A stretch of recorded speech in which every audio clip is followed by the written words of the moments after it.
Let's take a look at how the metals have performed this week, but instead of just looking at the price, we're going to be comparing their actual movement across the entire week and comparing them to each other. Good morning, it's today again. Welcome back to Joseph's Reserves. I'm Joseph and I store 20% of my income in the form of rare coins and precious metals.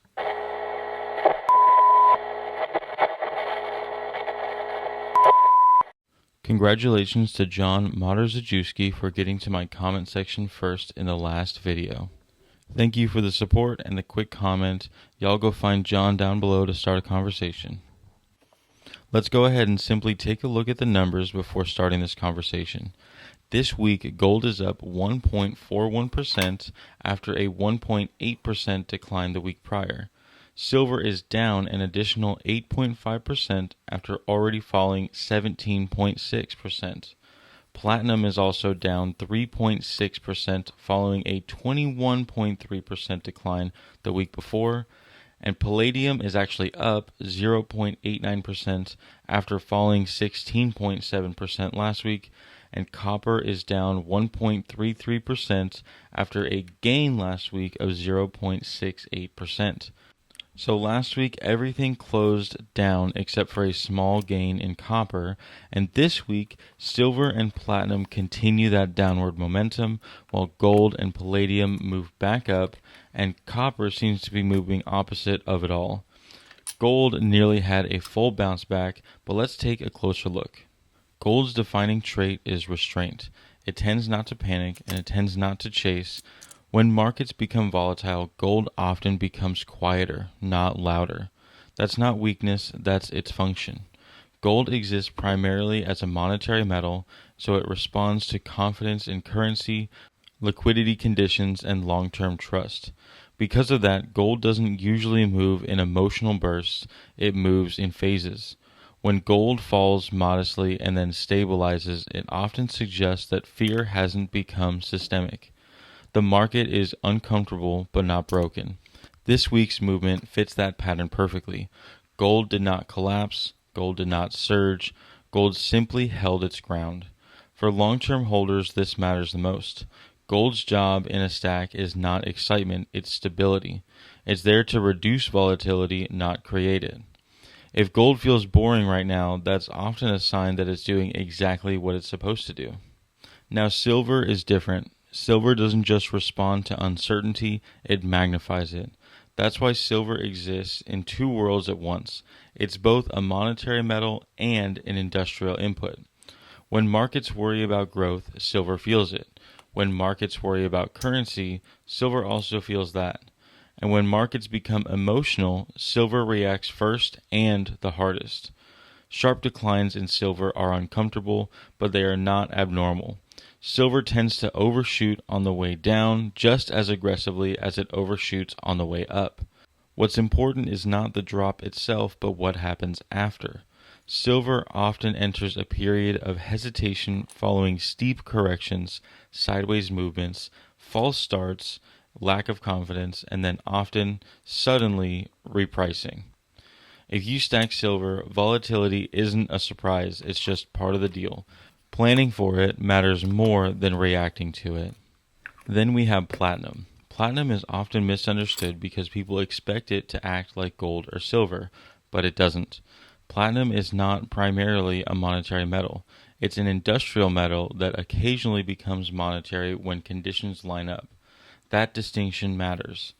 Platinum demand is highly sensitive to industrial substitution, particularly in catalytic applications. When industries shift away from platinum, the demand can disappear quickly, and when substitution swings back, demand returns just as suddenly, but only after long periods of inactivity.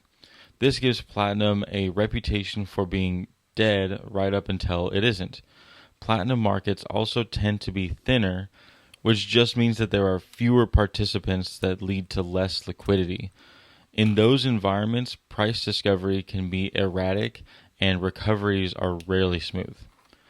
Platinum does not reward impatience, it rewards positioning. For stackers, platinum works best as a slow accumulation metal, small amounts spread over time with no expectation of immediate payoff. What platinum tends to do is drifts, stalls, frustrates, and then reprices quickly once fundamentals shift. Platinum is not about momentum, it's about diversity and speculation that industry will improve over time. And then we have palladium. Palladium behaves like a market that remembers the pain and holds on to the grudge. Because palladium supply and demand are tightly concentrated and disruption leaves scars, when prices collapse after a surge, confidence does not return easily. This creates a metal that often overshoots both up and down, but takes far longer to rebuild that trust on the way back up. Palladium also reacts poorly to narrative shifts. When an industrial story weakens, palladium does not ease lower, it drops decisively. This makes palladium psychologically difficult to hold on to. Even when fundamentals improve, participants remain cautious. What palladium tends to do is snaps, retreats, and hesitates. Palladium exposure should be deliberate, but possibly limited. It's a satellite metal, not really a core holding. Then finally, there's copper. Copper is often called the metal with a PhD in economics, and there's a reason that reputation exists. Copper doesn't respond well to hype, it moves based on expectations of real-world activity. Infrastructure, construction, manufacturing, copper reflects whether those things are expected to expand or contract. Because of that, copper often moves before confirmation shows up in the economic data and after sentiment has already shifted. When copper drifts sideways, it often means markets are uncertain about growth, and when copper moves decisively, it usually confirms that a broader narrative is already forming elsewhere. Copper rarely lies, but it also doesn't rush. For stackers, copper isn't about speculation, it's about exposure to long-term physical demand and structural use. It waits, then it commits. Copper is a patient metal and it reflects reality, not emotion. When you look at gold, silver, platinum, palladium, and copper all together, it's like watching a symphony. Each metal has its own role and its own personality, its own way of responding to pressure. And understanding those roles is key to a thoughtful stack. Gold holds steady, quietly absorbing uncertainty, while silver reacts sharply and amplifies every ripple of fear and excitement. Where gold provides calm, silver gives you the pulse, showing exactly where emotion is concentrated. Platinum drifts patiently, moving only when fundamentals allow, while palladium hesitates, remembering every shock and showing that concentrated markets are fragile.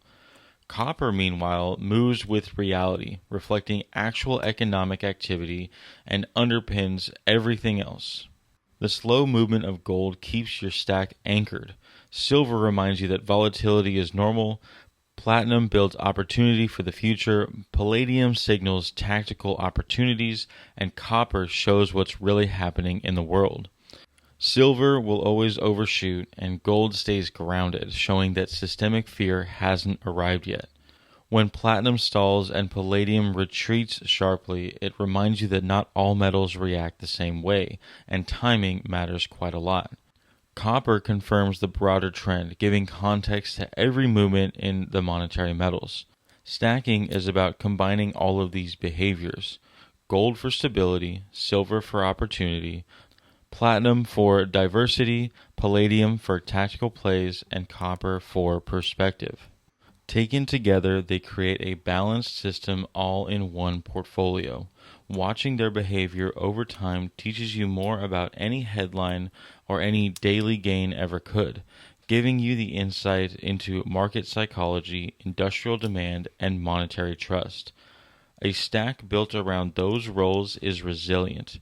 It doesn't chase highs, it doesn't panic at lows, it adapts, absorbs, and positions itself for long-term gains. Gold steadies, silver reacts, platinum waits, palladium hesitates, and copper confirms. If you understand that rhythm, stacking multiple metals becomes less about luck and more about intentional balancing. A quick interruption.